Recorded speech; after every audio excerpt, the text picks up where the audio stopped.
This podcast is brought to you by Most Valuable Podcasts, leading the league in podcasting entertainment.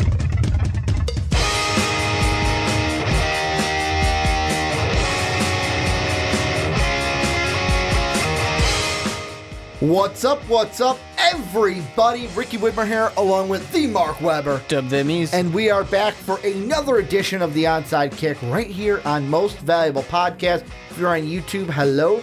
It is great to see your wonderful faces again. If you're on Blog Talk Radio, iTunes, or Stitcher, it is great to be able to talk to you and get into your ear holes again. As we're going to talk to them, we're going to see the people on YouTube, Mark. We'll be in their eye holes. Well, that's how it works. Eye holes or ear holes, we are coming. We're going to be in their eye them. holes and their ear holes at the same time. Yeah, if it's on YouTube. If it's on YouTube, it's a 2-for-1 deal. Well, I'm going to ruin our advertisings here and say we're about to DP their faces. I'm sorry, we're not advertising. My mom says I'm advertiser friendly. I don't know about you. I just ruined it right now. But my mom says I'm advertiser friendly. But before we get into it, obviously this is your one-stop shop for everything NFL and football. Before that, though, got to do a little bit of housekeeping. First off, patreon.com/Most Valuable Podcast. Just a way to help support the channel more so than watching, more so than hitting that like and subscribe button. The link is also down below in the description. Then also, go on iTunes, give us that sweet, that juicy, that succulent 5-star rating. Give it to the Onside Kick. Give it to the Primetime Podcast. Give it to the Fast Break. Give it to Rick and Johnny. Make sure you support the podcast on iTunes. That 5-star rating will do a ton of good for us and help us get exposure more so than we're getting right now. And we can only do it with the help of you guys. But, Mark, we got a jam-packed show today. We're talking, and I want to say finally, because this is a topic, well, more like The Rock. So, finally, because this is a topic that we could have talked about for week after week after week because Aaron Rodgers went down, quarterback goes down, quarterback not playing well, and that's Colin Kaepernick. We're looking at him with the Houston Texans because Bill O'Brien was asked about it earlier this week. Then we're going to look at Super Bowl Lee, as you like to call it, with 2 eyes. Who has a better chance, the Steelers or the Eagles, to reach Super Bowl Lee? And then we have the New York Giants. The kiss. That's right. The kiss of death is upon us. And I've been waiting for that conversation. I have. And we're going to talk about should the Giants move on from Mr. Eli Manning before making our picks for Week 10 at the end of the podcast. But Mark, we're going to start in Houston with the Texans. It was, I believe, after the Sunday game. You know, Deshaun Watson a week ago tore his ACL. Tom Savage, not going to say that he's not the best quarterback to have there, but I'll say he's not the best quarterback to have there. And Bill O'Brien was asked about Colin Kaepernick, and what he said was, and I quote, "We talk about the roster and what's out there every day, Rick and I." And then when specifically asked about Kaepernick, he said, "Oh yeah, I mean everybody gets discussed." So I want to ask you, Mark, just plain and simple, should the Texans sign Colin Kaepernick? Well, I don't know. We're going to get into it in just a second. But the first thing I want to say is I think people should watch that interview with Bill O'Brien. He's being asked those questions. I am not a huge Bill O'Brien fan. But watching him talk always just pisses me off a little bit more. I hate listening to him talk. Because he kind of sounds like a douche. He sounds like such a smug asshole is what happens. Like, I'm better than you. This is my team. Don't get in. He gets asked a question from a female reporter, and fortunately he didn't pull a Jameis Winston. But he almost did. He was like, yeah, those aren't my decisions to make or something like that. He's like, yeah, I just coached the football team. What you saw today, that's my job. That's what I do. But it's a fine thing to say that, like that's not a terrible thing to say. But when you hear it in his voice, it just makes you want to punch him right in the face. And I'm not encouraging violence, but he just says it in such an asshole way where you're like, F you. I can talk about DP, but I don't want to say the word fuck. Anyways, and I just, when I heard him say it, I'm like, I hate it.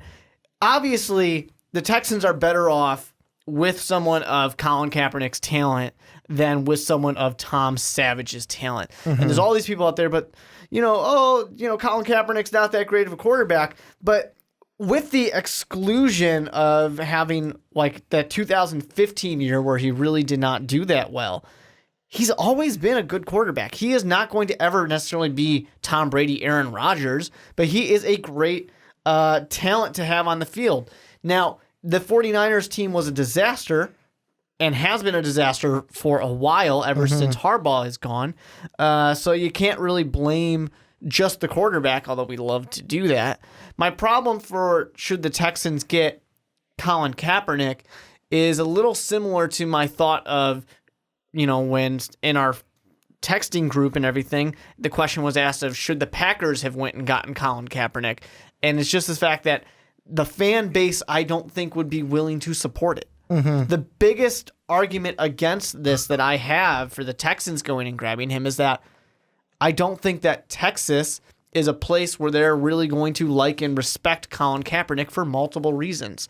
I just don't see that ending well necessarily. And that's one of those reasons why I think there's no way in hell the Houston Texans would go sign him, even though he's an upgrade from Tom Savage. Or what was the guy, Josh Johnson or something, is the guy they signed today, a perennial backup who hasn't thrown a football in a meaningful down since 2011? It's a joke. That's the guy who you're going to get to back up Tom Savage? Tom Savage, who is not a very good quarterback, has never had an opportunity or who has never taken advantage of the slim opportunities he's had. He couldn't beat out the rookie. Now, the rookie was really, really good in Deshaun Watson for sure, but the Texans would have rather him sit and learn. That's what they were kind of going for a little bit. Tom Savage couldn't do it. So I don't know. It would be such an upgrade, but there's no way I think the Houston Texans do it. Well, and the thing that's the most interesting about this, and everyone knows this fact, however, whenever we have the conversation, it's like we kind of tiptoe around it. And it's exactly based off of talent alone, should Colin Kaepernick have a job in the NFL? Yes. However, and I mean talent alone, I'm not talking just starter. I'm talking about he could be a competent backup in the NFL based on talent alone. However, it's everything around Colin Kaepernick. And I want you right now, whatever bias you just had, whatever feeling you felt when I said the words, like whatever surrounding Colin Kaepernick, because some people take that as, oh, I hate Colin Kaepernick. Other people say, well, F you, Ricky. You know what? You're not giving him a fair shot for basically standing up and using his freedom of speech. Take that, put it off to the side. In a workplace, no matter what workplace it is, when you go out and speak your mind per se and have something like this, just came back. Employers could say, hey, you know what? We don't want to hire this person because we don't want the media circus around I don't remember where it. she was from. It might have been Virginia. A lady just got fired the other day from her job because she flipped off the motorcade, the presidential motorcade. She got fired for her job. And the funniest thing about that was she reported herself to it. She said, hey, there's this picture of me doing this. You can't tell it's me necessarily because it's from behind. She got fired for it.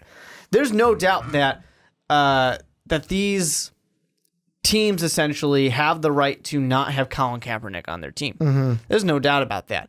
The flip side of it, though, is Colin Kaepernick is his case of the collusion lawsuit that he has is only strengthened by that.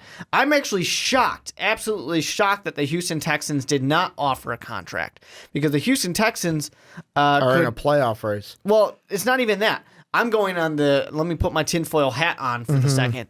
I'm surprised that Roger Goodell doesn't call him up and say, hey, there's this lawsuit going on right now. If you guys wouldn't mind signing Colin Kaepernick to a backup deal and ending it for us, that would be great. Because this is the perfect opportunity for that collusion case to end. All it takes is someone to sign him. That's all it takes. And I don't think Colin Kaepernick, honestly, I feel in his heart of hearts, I don't think he wants to get signed right now. Well, because he wants it to keep going. Well, he wants to win that case. He wants to prove his case. Not because he wants to bring down the NFL or anything like that, but he's saying, you guys fucked me, and I want to get my retribution for it. Not revenge. I want to get my retribution. I want to get what I feel I deserve. And his case instantly goes to nothing if he actually gets a job. Now, obviously, he's a competitor. He wants to play. That's the whole point of this whole thing. But I think Colin Kaepernick came to terms with the fact that his NFL career ended a while ago. And that's why he was able to bring this collusion case, because that's the biggest black stamp on your career that you can possibly put, to say, nobody hire me, please. When you sue the NFL for collusion like that, of course nobody's necessarily going to want you on their team. So that's only a move that you make if you've accepted the fact that you're never going to play another down in the NFL. And I mean, the thing I'm thinking about is, I'm just in my head, like, the question is, should the Texans sign Colin Kaepernick? And when you think on skill, yes. You're in a playoff race right now. I believe the Texans actually sit out of the current playoff standings.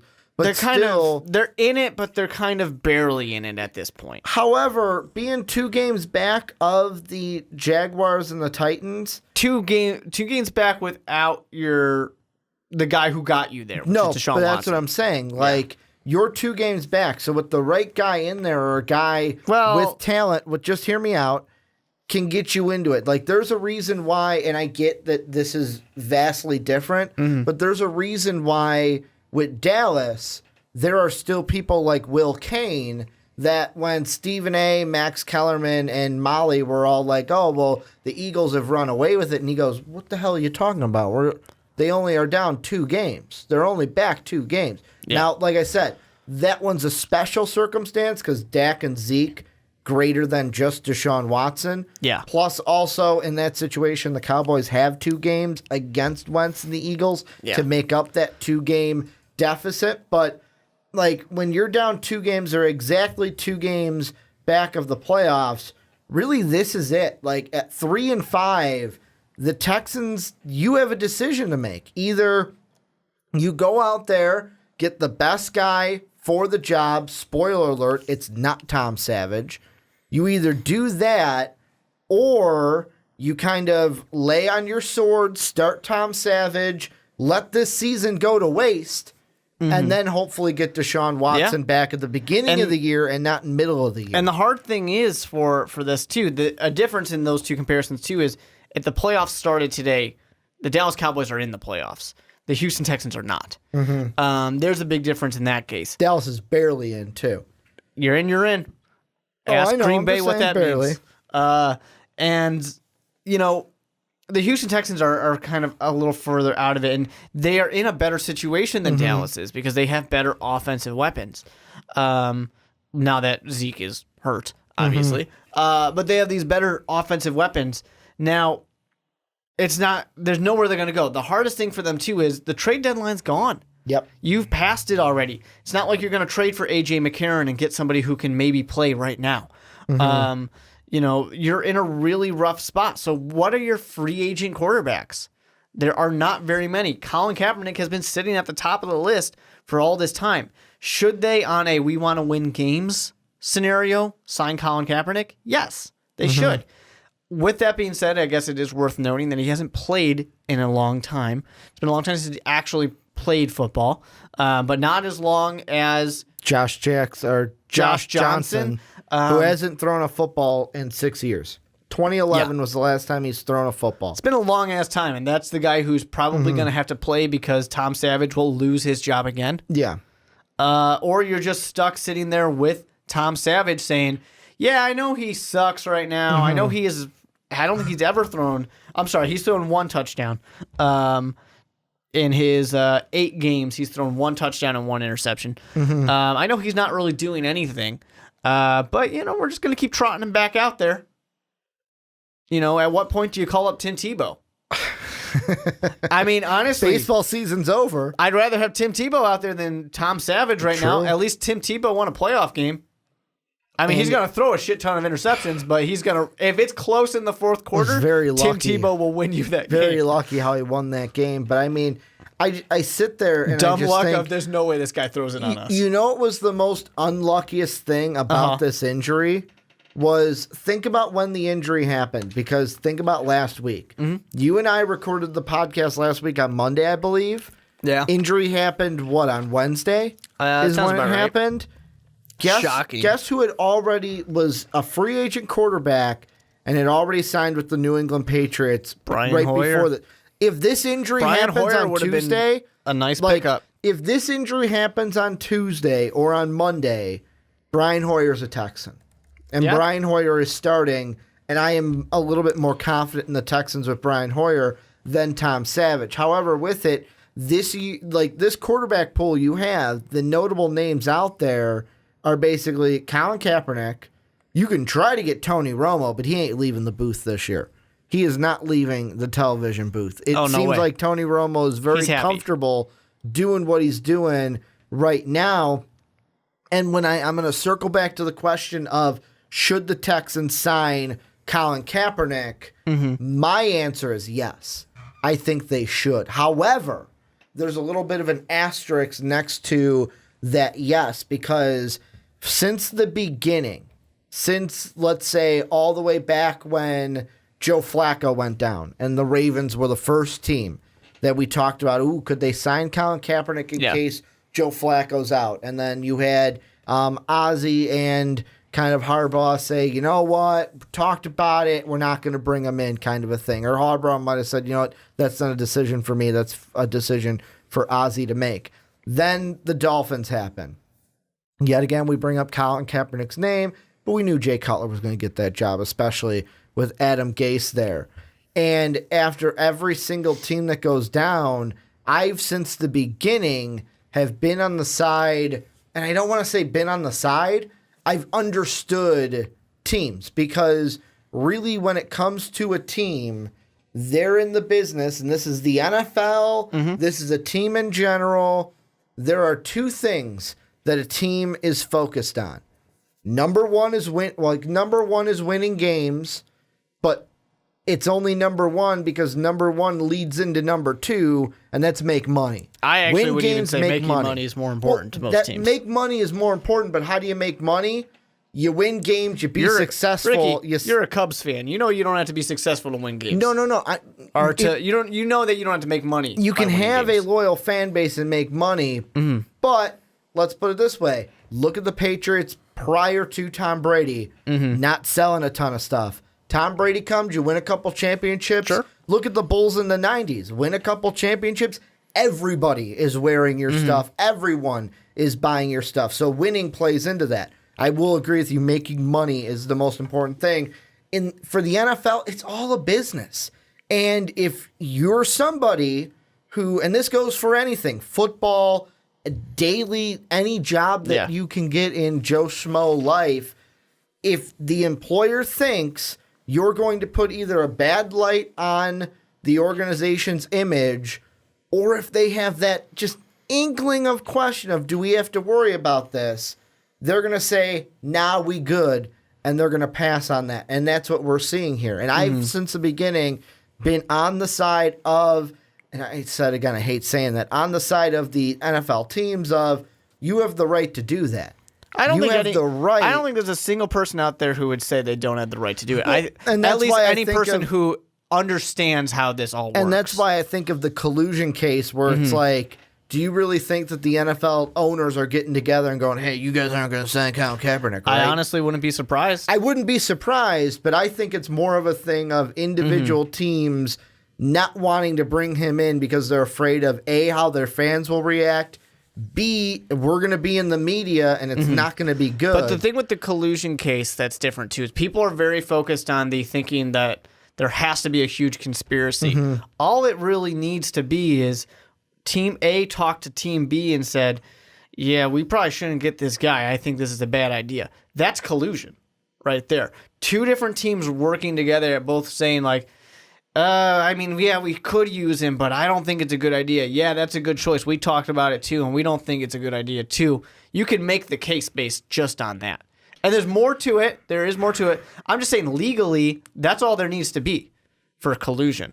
So people get very bent out of shape about like how much needs to be included. If it's something though, like you just like how you just described it, I would see that conversation as more just two owners talking. Legally, that's not what it means. I know that, but I'm sitting there non-legally looking at it. We're talking about the collusion case. I get it. I'm just saying from my non-legal eyes, I would say that it's just two guys basically shooting the shit, and that's what owners do. They probably just some locker room talk. Yeah. They talk football with each other. You guys might get what I'm talking about. Doesn't mean that every time we talk football, we're colluding with each other. Sure, to try. But that's what it means. I just think it comes down to what Colin Kaepernick that, and I don't know who the first team is going to be. I don't know if we'll have a first team. No, I think his career's done. Just say, hey, you know what? We'll bite the bullet. We'll take the media. We'll take all the media that we'll get, even if it's negative, but we're going to sign this guy. I don't know. Like, I'm with you. I don't know if that happens.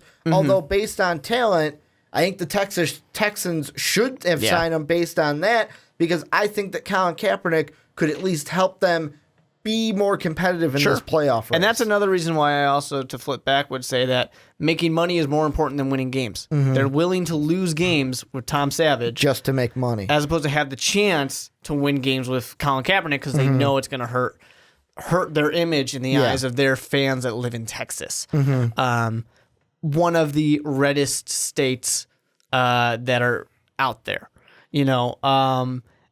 and I don't think that the Houston Texans have the same kind of reach that a Dallas Cowboys have. I think a team like the Dallas Cowboys could get away with it, because not all of their fans are here in Texas. And they're America's team. The Cowboys could get away with it because it's just Jerry being Jerry at that point. Although Jerry Jones would never have signed Colin Kaepernick. Jerry loves bringing in guys with checkered pasts. And but I don't know. This is a different kind of checkered past. I don't think it proves if it passes the Jerry Jones test. And this is just something off the cuff that I'm thinking about. And no matter what side of the aisle you are on when it comes to Colin Kaepernick, I think we can all agree it's this guy did this and kneeled during the national anthem, but this guy beat his wife, or beat his girlfriend, so that's okay. Yeah, we'll bring in the wife beater, but this guy come on, I agree. Beating a woman should be near the top of no, we're not going to sign this guy. Should be. This guy's a douchebag, and we're not going to sign him. But the NFL is really focused on this whole military shit. So much so where they've been doing the salute to service for a while, but they are really pushing it with the commercials and stuff to be guys, the NFL is on the side of the military. Completely, once again, ignoring the whole point of the very first reason why Colin Kaepernick took a knee. And everybody took the argument away from him. Even when he first started, didn't he talk to a military veteran for an hour or so? They had a conversation. The guy was, if I remember the story right, and I might be a little bit wrong, so feel free, comment section.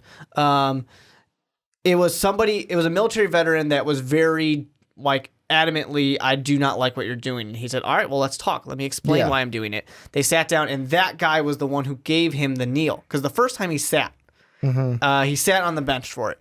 Then this guy told him, why don't you try doing this instead? And that's where he came from. And that's where the kneeling thing came from, because on his side of the military, you kneel for somebody when you want them to get better.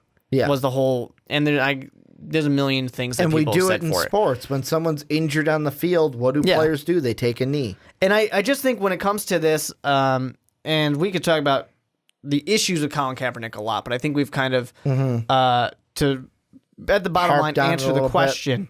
I think they should. I don't think they will. And I totally understand why they're not going to. I disagree with why they're not going to on a personal level. But on a business level, I understand why they are not going to go sign Colin Kaepernick. The flip side of it, and I do have somebody that I think they should maybe look for. I will give an actual name. Okay. On the flip side of it, though, is honestly, I think the backlash won't be that bad. I honestly think these NFL teams are so scared. If one of them actually just goes out and signs Colin Kaepernick, I don't think it'll be anywhere near as bad as they think it is. The name I want to give is Matt Barkley. He's a free agent. I didn't even think about that. He's not that great. Niners got rid of both. He's not that great, but he can at least do something. Niners got rid of both Bear quarterbacks that they signed this season. I mean, Bear quarterbacks from last year. Maybe I shouldn't say this anymore. In 2016, he was 8 touchdowns to 14 interceptions. Hey, man, he wasn't bad when Jay Cutler wasn't there. He threw 14 interceptions. Before he got injured. No, I think that, Matt Barkley at least is going to... Yeah, that's exactly what it is. He had a couple good games, and then he really fell apart. Is he better than Tom Savage? I don't know. I think he's worth competing. If he's better than Tom Savage, sign him today. I would sign him and let him be there just in case. Find out in practice which one of these guys is better. Because I have zero faith in Tom Savage. I've seen Matt Barkley suck it up in a Chicago Bears uniform, and I'm at least willing to give him a call and say, you want to come out and practice for a little bit with us, and we'll see if it's any good. But, I mean, I can't think of anyone else. I'm just trying to pull a name from somewhere of somebody who's not Josh Johnson or whatever his name is. But the final thought that I have, and we're going to kind of wrap this up because we've been going for a while. I might have noticed a jump cut. That's because we hit the limit on the camera. But my final thought with this is I'm kind of in agreement with you, Mark, where should they sign him off of talent? Yes, they should. He will help them in a playoff run. However, they won't. And the thing that I wanted to just bring up that this all brings me back to is in a past life, when I was in college, I was on a career path to become a teacher. And the one thing teachers in college always harped at, my mom was a big harper of this, is watch what you do. Mainly it was social media at the time. It was watch what you do on Facebook. Watch what you do on social media. Like, I had a teacher once that was like, you know what? Go through those pages in Facebook that you liked when you were like in junior high and high school. Just go through those.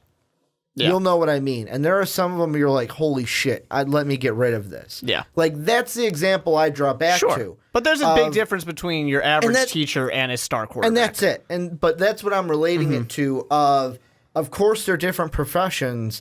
But even something like if they look at a Facebook page and don't like what they see, an employer can be like, nah, we good. We're not going to sign you. They don't have to include, like, the tell difference, you about of course, that. being that teachers are replaceable. It's on a different... There's only about 15 of these really good quarterbacks. And that's what I'm saying. Different scale, but that's what I think of when it comes to this, and that's really why I don't think that Colin Kaepernick will be signed. But I want to turn the conversation on to you guys, and I want to know what you guys think. Should he be signed? Will he be signed? What do you think about this whole situation in general? Let us know what you guys think down below in the comment section.